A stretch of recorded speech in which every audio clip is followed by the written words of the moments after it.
జై తెలంగాణ, జై జాగృతి, జై కవితక్క. నా పేరు సూరారపు కృష్ణవేణి, సూర్యాపేట జిల్లా జాగృతి అధ్యక్షురాలిని. అడ్డగోలు హామీలిచ్చి అధికారంలోకి వచ్చిన కాంగ్రెస్ ప్రభుత్వం అన్ని వర్గాల ప్రజలను మోసం చేసింది. అదేవిధంగా గడిచిన 20 నెలలుగా 8,000 కోట్ల ఫీజు రియంబర్స్మెంట్ చెల్లించకుండా విద్యార్థులను తీవ్రంగా ఇబ్బంది పెట్టింది.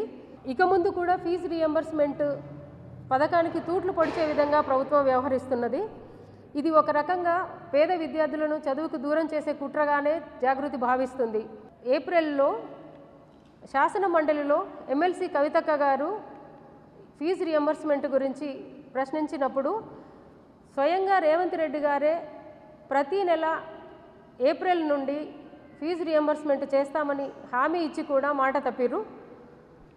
ఇది ఇలాగే కొనసాగినట్టయితే పేదల పక్షాన, విద్యార్థుల పక్షాన జాగృతి ప్రతి చోట తీవ్రంగా నిరసనలు చేయడానికి సిద్ధంగా ఉంది.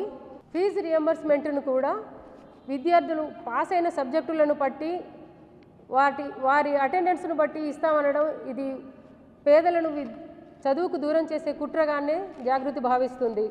విద్యార్థులు తమ ఫీజులు తామే కట్టుకోవాలనే విధంగా ప్రభుత్వం భావించడం అనేది ఇది పేదలను ఆర్థికంగా ఇబ్బంది పెట్టడమే కాకుండా విద్యార్థులను చదువుకు దూరం చేసే కుట్రగా భావిస్తుంది జాగృతి. కాబట్టి ఇప్పటికైనా ప్రభుత్వం తన నిర్ణయాన్ని వాపసు తీసుకొని పేదలకు చదువు మరింత అందుబాటులో ఉండే విధంగా చర్యలు తీసుకోవాలని కోరుకుంటున్నాము. త్వరగా 8,000 కోట్ల ఫీజు రియంబర్స్మెంట్ అందించి పేద విద్యార్థులకు సహకరించాలని జాగృతి కోరుకుంటుంది.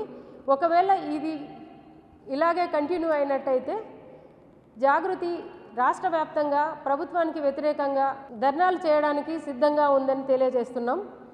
జై తెలంగాణ, జై జాగృతి.